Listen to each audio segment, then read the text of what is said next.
أستغفر الله رب البرايا، أستغفر الله من الخطايا.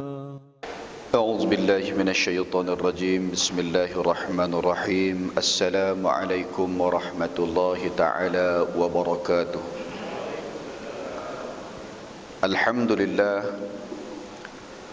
الحمد لله نحمده ونستعينه ونستغفره ونستهديه ونستغفره ونصلي ونسلم على المصطفى محمد صلى الله عليه وسلم وعلى آله وأصحابه ومن دعا بدعوته وسن بسنته إلى يوم لا ريب فيه. رب اشرح لي صدري ويسر لي أمري واحلل عقدة من لساني يفقه قولي. أما بعد. Sidang hadirin muslimin muslimat tetamu Allah Subhanahu wa taala, alhamdulillah. Sama-sama kita panjatkan kesyukuran kepada Allah Subhanahu wa taala di atas kesempatan bersama-sama kita berada dalam majlis ilmu pada pagi ini. Alhamdulillah, syukur kehadrat Allah Subhanahu wa taala di atas nikmat yang telah Allah kurniakan kepada kita. Moga-moga kita terdiri daripada orang-orang yang bersyukur di atas nikmat yang Allah Subhanahu wa taala kurniakan. InsyaAllah pada pagi ini kita akan kongsi sedikit berkaitan dengan ibadah korban. Ibadah berkaitan dengan korban yang perlu kita ingat, yang perlu kita kenang dan perlu kita amalkan, mengambil iktibar daripada peristiwa yang berlaku sedemikian. Allah Subhanahu wa taala menyebutkan kepada kita, menjelaskan kepada kita berkaitan dengan sejarah, berkaitan dengan korban, bermula daripada peristiwa anak kepada Nabi Adam alaihi salam dan Hawa, iaitu berkaitan dengan Qabil dan Habil. Kita maklum berkaitan dengan sejarah berkenaan, yang mana ketika mana Allah Subhanahu wa taala mencampakkan Nabi Adam alaihi salam dan juga isterinya Hawa, Allah Subhanahu wa taala telah membiakkan, telah memperbanyakkan umat, yang mana Nabi Adam alaihi salam dan isterinya Hawa dapat anak kembar. Ya, kita mungkin ada juga kembar, tapi kata Piramli dia jarang-jarang ataupun dia kadang-kadang, tak selalu. Tapi Nabi Adam alaihi salam ini, asalkan orang kata apa, bersalin saja kembar. Apa yang berlaku berkaitan dengan pasangan kembar yang ada, iaitu Qabil dan Habil. Qabil abang, Habil adik. Mengikut syariat yang ada pada waktu berkenaan, maknanya Allah perintahkan di antara pasangan berkenaan kahwin bukan kahwin dengan pasangan, sebaliknya kahwin dengan bersilang. Bersilang maknanya pasangan yang ni kahwin dengan pasangan yang ni dan sebaliknya. Sekarang dah tak boleh dah, ya. Bukan tak boleh, dah memang tak ada pun. Itu hanya khas untuk, ya, keturunan yang berkaitan dengan anak Nabi Adam alaihissalam pada zaman berkenaan. Kisah berkenaan berlaku ketika mana kedua-duanya itu Allah Subhanahu wa taala izinkan berkaitan dengan berkahwin, silang dan sebagainya itu. Akan tetapi Qabil dia tak setuju berkahwin dengan pasangan yang dilahirkan bersama dengan Habil, adik dia. Maknanya dia bersalin saja, kembarnya seorang lelaki seorang perempuan. Bila mana berlaku sedemikian, Qabil ni tak setuju dengan pasangan berkenaan, dia tak setuju. Akhirnya Allah Subhanahu wa taala perintahkan buat apa? Korban. Bila mana berkaitan dengan berlakunya korban ini, Allah Subhanahu wa taala takdirkan berkaitan dengan korban berkenaan. Qabil ini sebagai seorang petani, Allah suruh persembahkan satu korban daripada hasil kerja dia. Manakala Habil ini pula pengembala kambing, Allah perintahkan juga untuk memberikan sesuatu daripada daripada gembala kambing, daripada hasil usaha dia. Kita boleh rujuk di antaranya Allah Subhanahu wa taala sebut dalam surah Al-Maidah ayat 27. Yang mana Allah Subhanahu wa taala sebutkan, a'udzubillahi minasyaitonir rajim. Watlu 'alaihim naba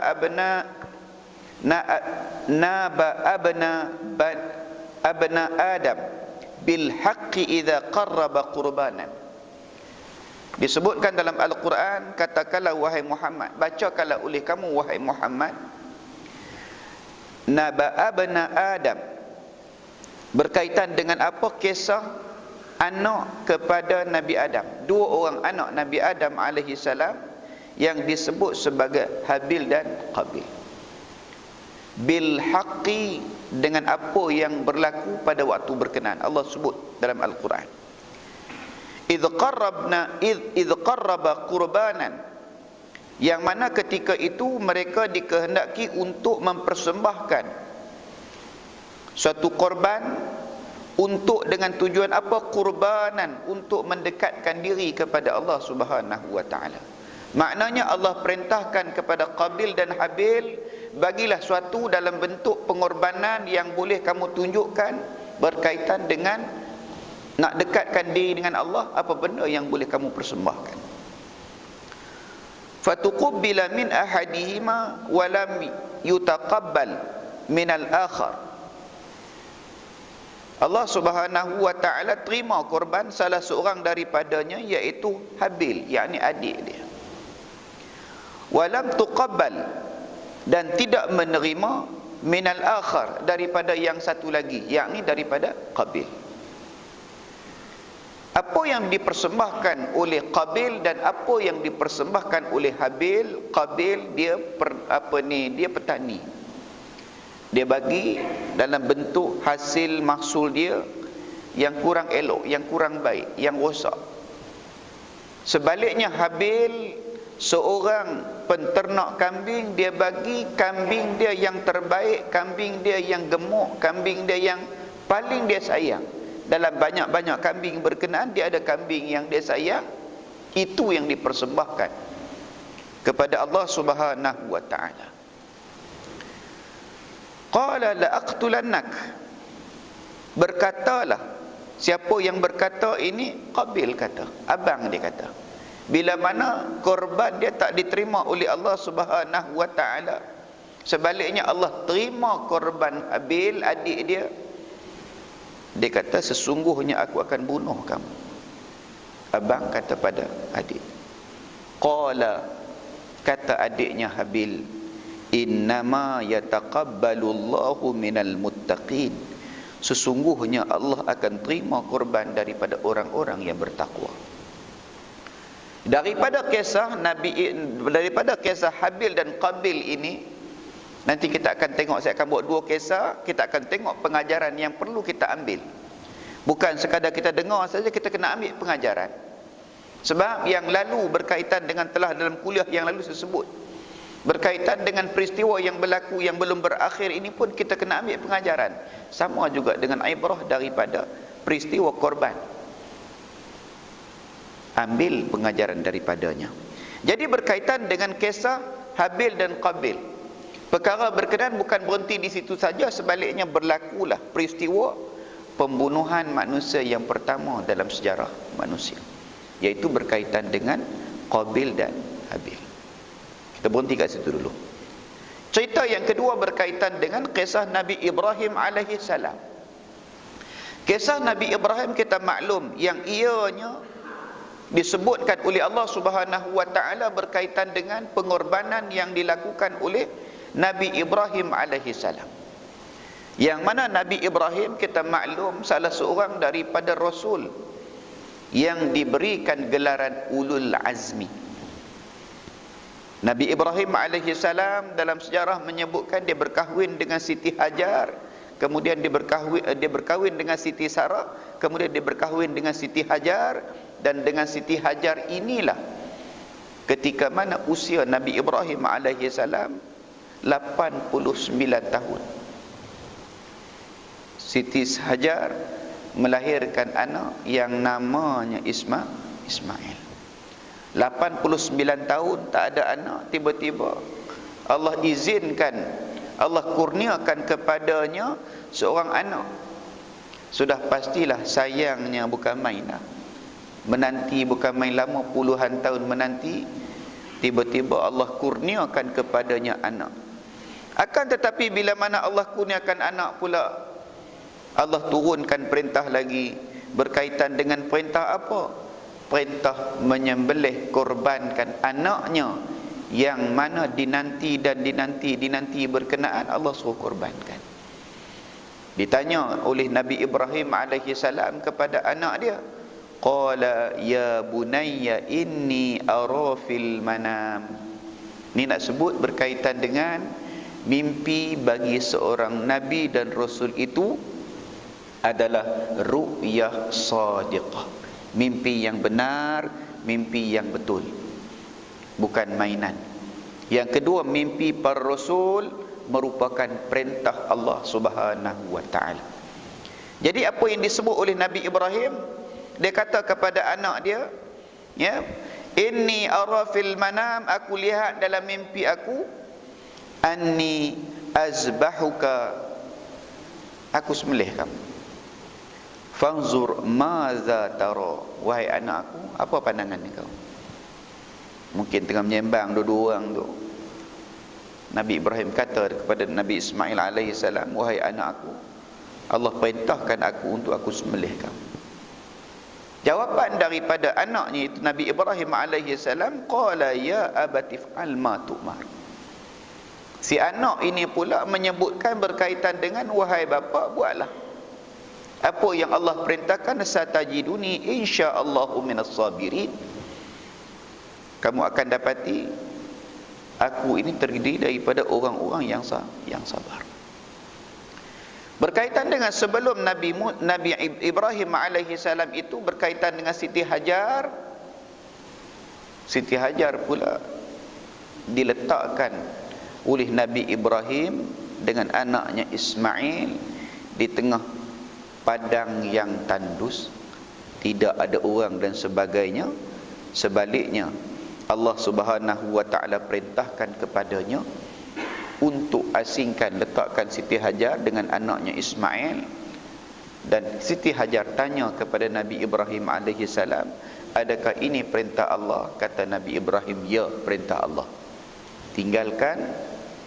Dan kita nak tengok apa yang kita boleh dapati daripada kedua-dua kisah ini, iaitu kisah Habil dan Qabil, dan kisah Nabi Ibrahim alaihi salam, kisah Siti Hajar, dan kisah Nabi Ismail alaihi salam. Itu yang kita nak tengok. Jadi kita maklum, kita telah pun dibuat pengumuman berkaitan dengan sambutan Hari Raya Aidil Adha. Bila? Hari Sabtu. Sabtu ke Jumaat? Jumaat.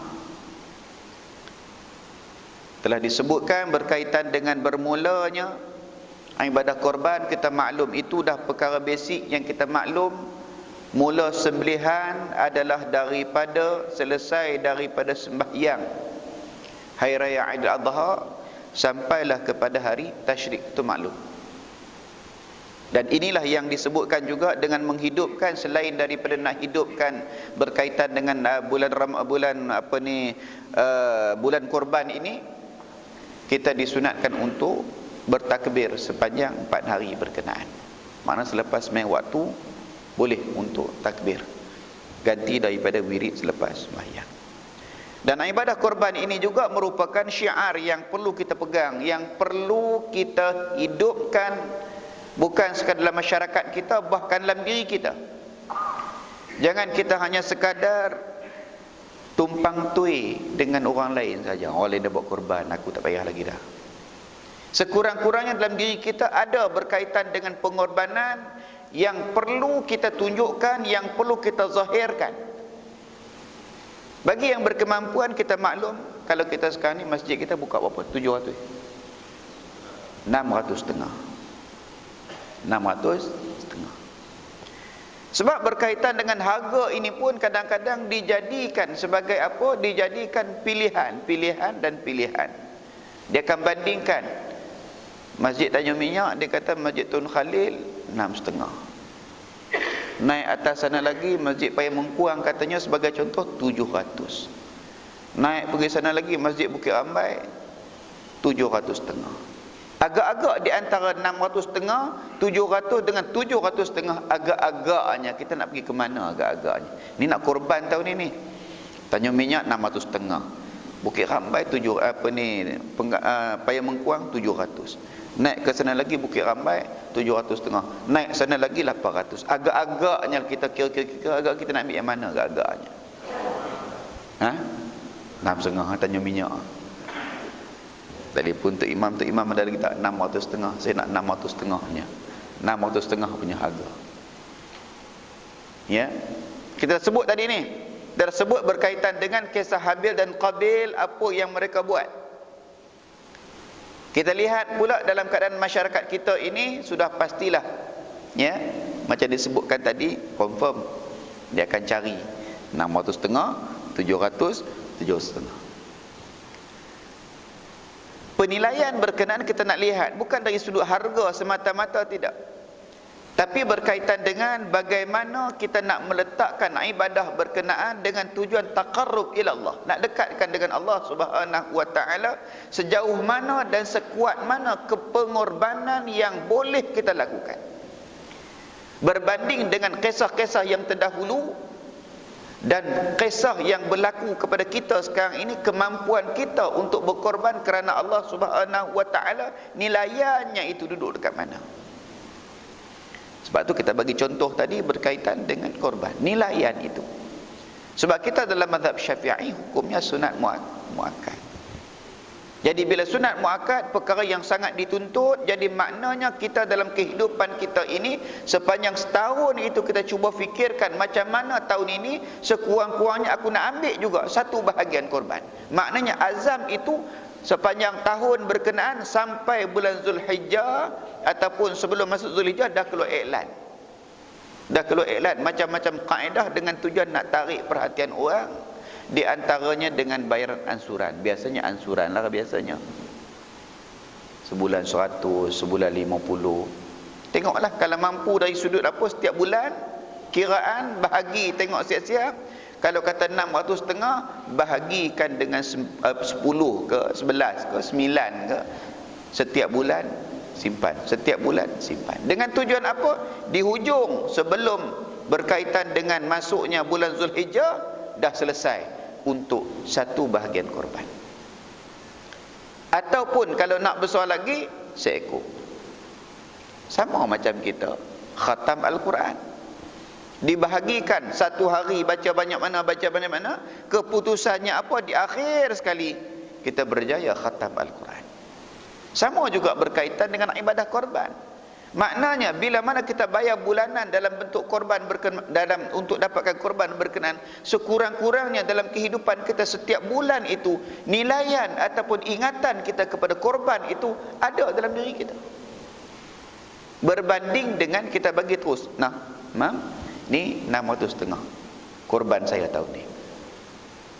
Berbanding dengan kita beri dalam bentuk bulanan, maknanya kita nak cari satu pendapatan untuk ini bahagian korban aku untuk tahun ini, bagi bulan ini, bagi sikit kita bagi. Maknanya korban itu, pengorbanan itu hidup dalam diri kita sepanjang bulan. Ingatan kita, target kita untuk korban pada tahun ini. Jadi apa yang saya nak sebutkan berkaitan dengan ibrah tadi, yang pertamanya kena ambil berkaitan dengan semangat korban ini daripada kisah Habil dan Qabil, daripada kisah Nabi Ibrahim, Nabi Ismail dan juga Siti Hajar. Maknanya hidupkan pengorbanan itu dalam diri kita sepanjang masa. Jangan hanya sampai bulan haji sahaja, jangan sampai akhir tahun nak sambut Hari Raya Aidil Adha sahaja. Tidak, hidupkan dalam setiap bulan. Daripada pendapatan kita itu, kita ketepikan satu bahagian untuk korban kita, seperti mana kita bahagikan daging-daging korban pada hari kita buat sembelihan. Jangan kita ingat, kita nampak pada hari berkenaan saja. Sebenarnya sejarahnya itu bermula daripada bulan-bulan sebelumnya. Menghidupkan pengorbanan berkenaan, menjadikan kita orang yang sentiasa bersyukur dengan nikmat Allah bagi. Allah bagi rezeki pada aku banyak ni bulan ini, aku ketepikan ini untuk bahagian sekian. Satu, pengorbanan perlu dihidupkan dalam kehidupan kita sepanjang masa, bukan hanya sekadar pada bulan Zulhijjah, pada bulan kita menyambut Hari Raya Aidil Adha sahaja. Itu yang pertama. Yang kedua, berkaitan dengan apa yang disebutkan oleh Allah Subhanahu wa taala berkaitan dengan kisah Habil dan Qabil, dan juga berkaitan dengan kisah Nabi Ibrahim alaihi salam dan juga isterinya Hajar berserta anaknya Ismail alaihi salam, yang mana Allah Subhanahu wa taala sebutkan tentang kehidupan manusia ini, yakni berkaitan dengan ketaatan. Pertama sekali berkaitan dengan kisah yang disebut tentang Siti Hajar dan juga Ibrahim alaihi salam, kisah ketaatan Siti Hajar kepada suaminya Ibrahim alaihi salam. Nak sebut apa, nak ingatkan apa tentang ketaatan seorang isteri kepada suami, yang mana dilihat berkaitan dengan Nabi Ibrahim bawa Siti Hajar dengan anaknya Ismail pergi letak pada satu tempat yang tidak ada sumber, tidak ada orang lalu dan sebagainya, diletakkan di situ. Bertanyalah Siti Hajar, wahai suamiku Ibrahim, adakah ini perintah Allah? Nabi Ibrahim jawab, ya, tinggal. Kita taklah sampai tahap macam tu pun. Sekurang-kurangnya tahu ni bang nak bawa pergi mana ni? Oh, nak balik rumah mak, selesai. Nak bawa pergi sekian, selesai. Tapi Nabi Ibrahim dan juga isterinya Hajar ini, bagaimana letaknya isterinya iaitu Siti Hajar yang menerima perintah suaminya. Bila mana dikaitkan dengan perintah Allah Subhanahu wa taala, isterinya terima. Dan kita maklum juga berkaitan dengan bagaimana doa yang disebutkan oleh Nabi Allah Ibrahim alaihi salam, ya, berkaitan dengan bumi Makkah yang ada sekarang. Allah sebut, ya, berkaitan dengan kisah berkenaan dalam ayat 126 surah Al-Baqarah, wa iz qala Ibrahimu rabbi ja'al hadza baladan amina warzuq ahlahu minats thamarat. Dua doa yang disebutkan oleh Nabi Ibrahim yang Allah sebutkan dalam Al-Quran. Pertamanya, Makkah itu buminya aman, Makkah itu ada padanya rezeki yang melimpah ruah. Jadi berkaitan dengan Nabi Ibrahim alaihi salam meletakkan isterinya Hajar, perkara yang kedua, ibrah yang kedua berkaitan dengan ketaatan seorang isteri kepada suami. Tidak ada berkaitan dengan prasangka buruk terhadap suaminya Ibrahim alaihi salam. Jadi itu yang kedua. Maknanya ibrah yang kedua, suami isteri mempercayai di antara satu sama lain. Daripada kisah ini, isteri jangan ada berkaitan dengan prasangka buruk dengan suami. Itu yang kedua. Yang ketiga, ketaatan sebagai seorang hamba Allah. Ketiga, kelima tadi semuanya hamba Allah. Habil, Qabil, Ibrahim, Ismail, Siti Hajar, semuanya ini hamba Allah. Daripada kelima-lima orang ini, bagaimana Allah Subhanahu wa taala nak nilai berkaitan dengan ketakwaan yang ada pada kelima-lima individu ini. Sebab Allah sebut kepada kita dalam surah Al-Hujurat, Allah kata apa? Inna akramakum indallahi atqakum. Allah Subhanahu wa taala sebut, sesungguhnya orang yang paling mulia, Orang yang paling baik, yang paling mulia di sisi Allah Subhanahu wa taala, Allah kata apa? Attaqakum, yang paling bertakwa kepada. Jadi maknanya daripada kelima-lima individu ini, terbaiknya itu Allah akan nilai dari sudut apa? Takwanya. Dari sudut sejauh mana kesungguhan dia untuk menjalankan ibadah korban berkenaan, sejauh mana pengorbanan yang diberikan itu, sama ada pengorbanan yang terbaik ataupun macam mana pengorbanan yang diberikan.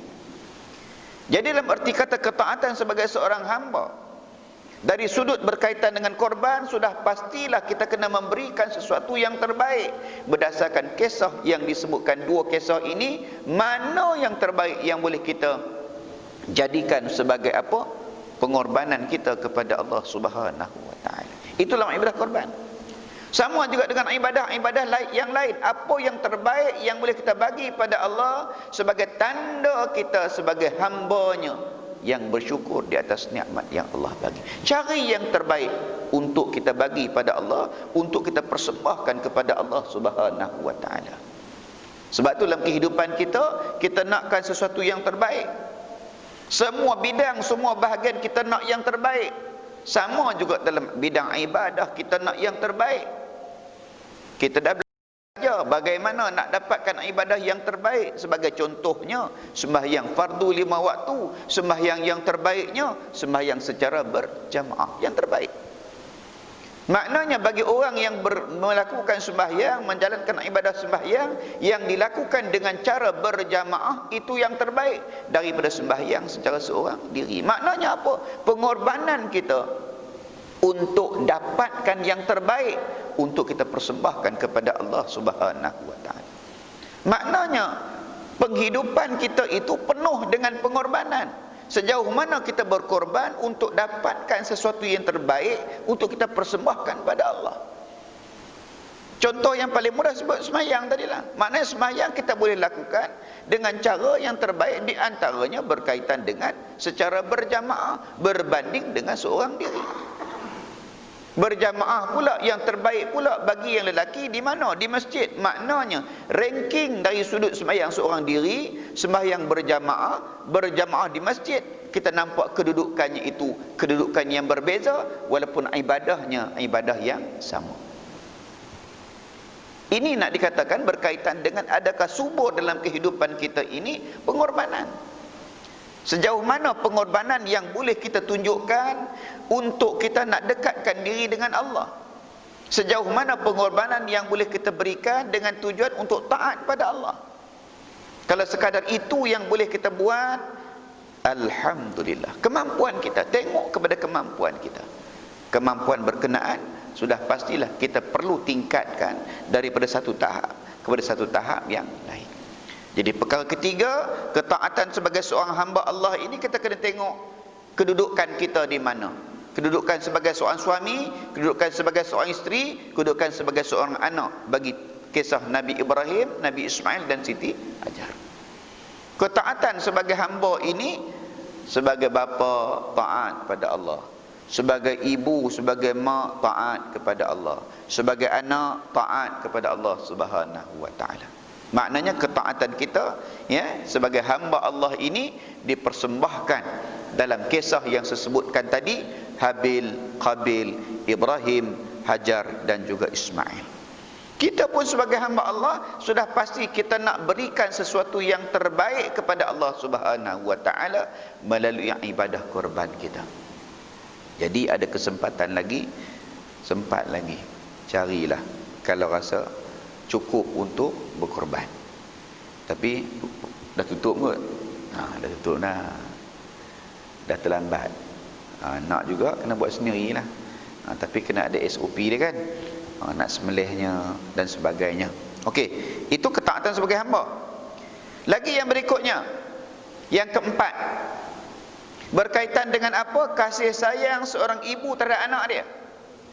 Salah satu juga dari sudut pengorbanan seorang ibu kepada anak dia. Kita maklum dalam hadis Nabi pun disebut berkaitan dengan apa? Bila seorang itu bertanya kepada Nabi sallallahu alaihi wasallam, siapakah di antara yang perlu aku berikan hak? Yang perlu aku utamakan? Nabi sebut 3 kali dengan perkataan ummuka, ibu kamu. Yang keempat barulah bapa kamu.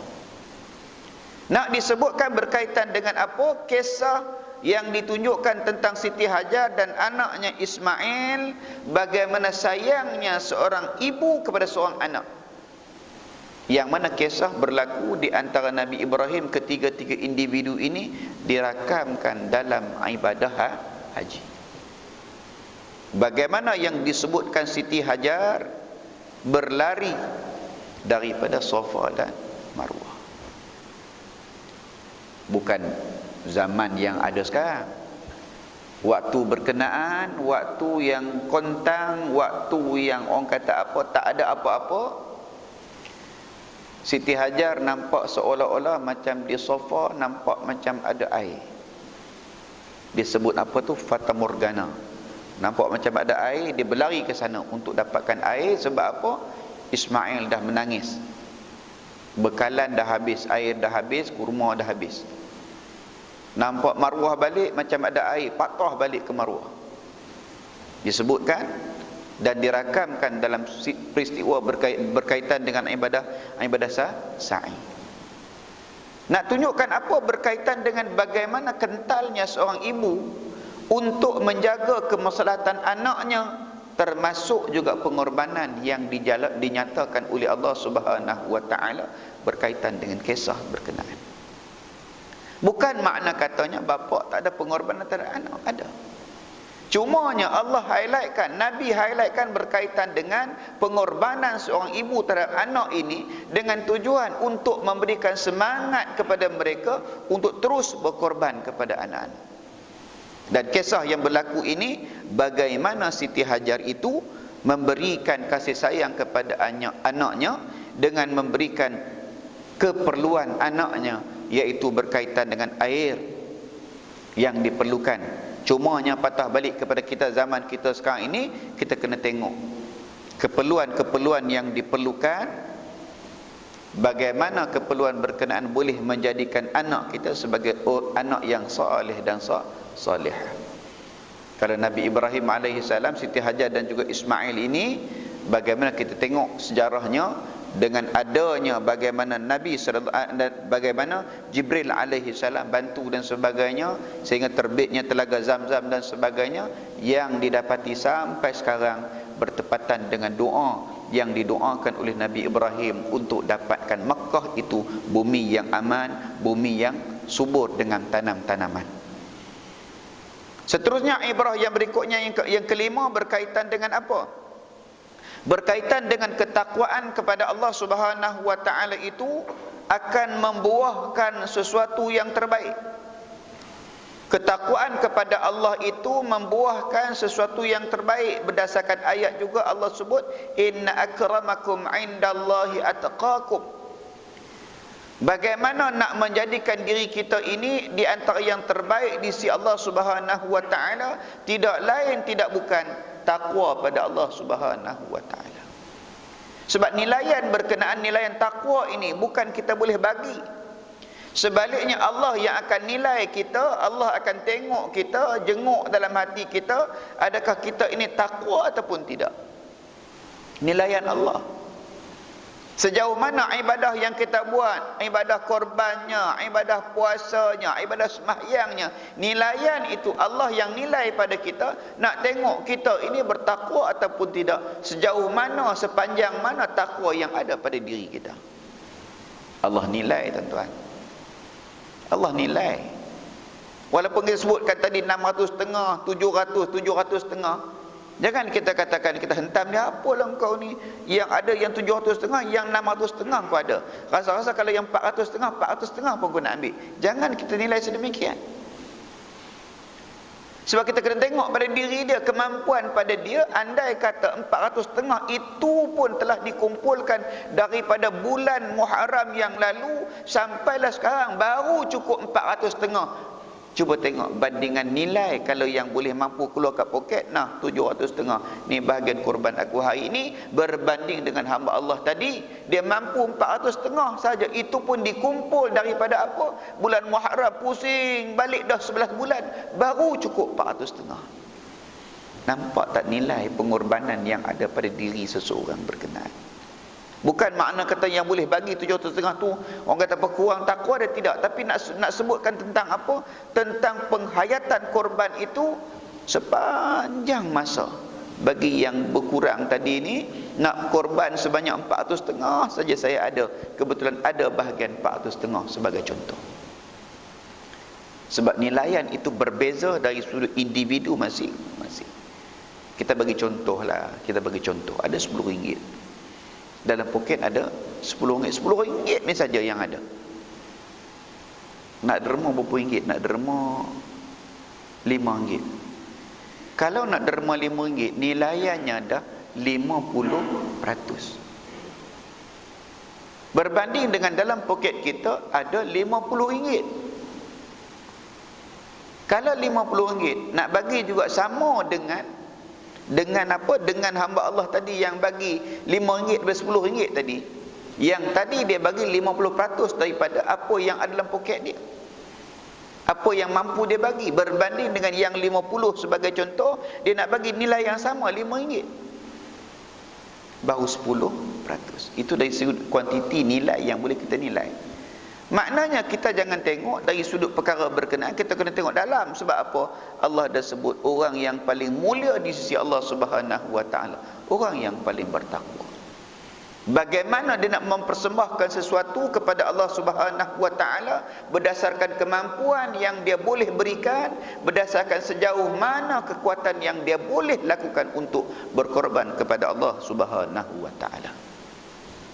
Dan yang terakhir, ingat bahawa tadi yang sebelum itu berkaitan dengan takwa itu nak bawa kita benda yang kepada yang kebaikan, dan yang berikutnya yang terakhir berkaitan dengan pengorbanan yang ikhlas. Akan Allah kurniakan kebaikan seperti mana yang disebutkan, yang didoakan oleh Nabi Ibrahim alaihi salam, yakni berkaitan dengan apa? Rabbi'j'al hadza baladan amina.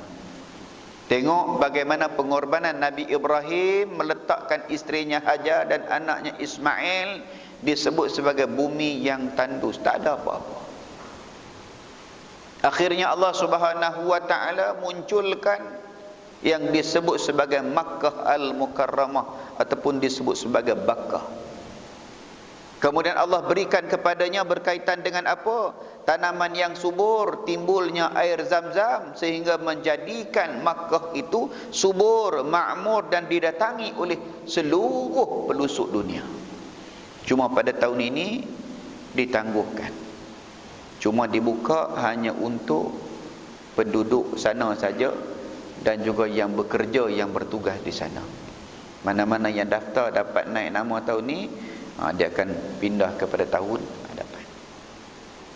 Jadi maknanya berkaitan dengan hasil pengorbanan Ismail, hasil pengorbanan Hajar, hasil pengorbanan Nabi Ibrahim alaihi salam, kita lihat bagaimana Allah tunjukkan kebaikan yang muncul selepas daripada tanda berkaitan dengan taat yang membawa kepada kebaikan, yang membawa kepada kemakmuran, yang membawa kepada natijah yang baik bagi orang yang berkorban dan orang yang selepasnya. Sebagai kesimpulan, apa yang perlu kita jadikan ianya sebagai pengorbanan dalam kehidupan kita? Ingat, carilah yang terbaik, kerana yang terbaik itulah yang akan dinilai oleh Allah Subhanahu wa taala dalam apa jua perbuatan yang kita buat. Baik apa dalam bentuk sedekah, baik dalam bentuk ibadah sembahyang, puasa, zakat, haji dan sebagainya, segala-galanya cari yang terbaik. Terbaik itu berdasarkan kepada sejauh mana kemampuan kita untuk kita berikan dengan tujuan beribadah kepada Allah Subhanahu wa taala. Selain daripada yang terbaik, perlukanlah letakkan dalam diri kita berkaitan dengan sifat ikhlas dalam apa jua tindakan yang kita nak buat, walaupun ianya perkara kecil. Tanamkan dalam diri kita berkaitan dengan sifat ikhlas dalam apa jua perbuatan yang kita buat, walaupun ianya kecil. Ikhlas itu suatu perkara yang sangat penting, yang ikhlas berkenaan akan dinilai oleh Allah Subhanahu wa taala, akan dikira oleh Allah Subhanahu wa taala. Nak tengok kita ini sejauh mana bersihnya, murninya hati kita untuk beribadah kepada Allah Subhanahu wa taala. Dan yang ketiga, yakin dan percaya bahawasanya Allah Subhanahu wa taala senantiasa memberikan kepada hamba-Nya sesuatu yang terbaik. Allah sentiasa bagi kepada kita ini sesuatu yang terbaik walaupun kita tak minta. Kasih sayang Allah ini Allah tunjukkan kepada kita dari sudut ibadah yang Allah bagi, ibadah yang kita lakukan kepada Allah. Allah sentiasa bagi sesuatu yang terbaik kepada kita, walaupun perkara berkenaan kita tak sebut pun dalam doa kita, tapi Allah bagi kepada kita. Nak tunjukkan tentang kasih sayang Allah Subhanahu wa taala kepada kita. Jadi sudah pastilah kita sebagai hamba, di mana kedudukan kita di sisi Allah, melainkan syukur kita banyak-banyak kepada Allah Subhanahu wa taala. Letakkan dalam hati kita syukur sepanjang masa, syukur sepanjang zaman, dengan tujuan apa? Nak jadikan kita daripada kalangan orang yang sedikit, kata Allah, wa qalilum minasyakirin, berkaitan dengan sedikit sangat orang yang syukur. Maksudnya apa? Dalam kalangan ramai makhluk ini, sebab itulah Allah katakan kepada kita, wa in ta'udu ni'matallah la tusuha, nikmat Allah bagi kepada kita ini banyak, jangan kita jauhkan diri kita ini daripada orang yang bersyukur pada nikmat yang Allah bagi. Mungkin pada tahun ini tak berkesempatan untuk berkorban, tanamkan tekad dalam hati kita, tahun depan nak korban. Selesai saja sembelihan pada hari 13 Zulhijjah, terus masuk nama untuk korban 1442. Tok Imam boleh buka buku saja. Selesai saja hari ketiga, hari tasyrik, dah masuk nama untuk 1442. Contoh. Dengan tujuan moga-moga apa yang disebutkan pada pagi ini sedikit sebanyak nak menyuburkan sifat korban kita, yang mana korban berkenaan secara khususiah ya kepada sembelihan, tetapi ingat sepanjang kehidupan kita penuh dengan pengorbanan yang perlu kita hayati, yang perlu kita ambil iktibar tentang pengorbanan berkenaan. Jadi moga-moga perkongsian kita pada pagi ini sedikit sebanyak boleh memberikan ingatan kepada saya dan ingatan kepada semua. Kerana apa? Ingat, pengorbanan itu biarlah ianya berterusan dalam kehidupan kita. Moga-moga kita menjadi hamba yang bersyukur di atas nikmat yang telah Allah Subhanahu wa taala kurniakan kepada kita. أقول قولي هذا وأستغفر الله العظيم لي ولكم والسلام عليكم ورحمة الله وبركاته. بسم الله الرحمن الرحيم. الحمد لله رب العالمين والصلاة والسلام على رسول الله وعلى آله وصحبه أجمعين. اللهم علمنا بما ينفعنا وانفعنا بما علمتنا وارزقنا إنك أنت السميع العليم والحمد لله رب العالمين. تقبل الله منكم.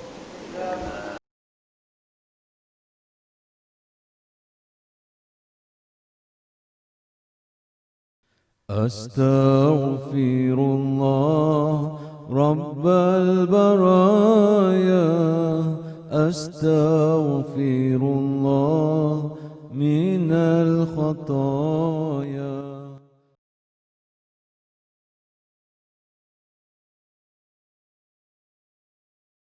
أستغفر الله رب البرايا، أستغفر الله من الخطايا.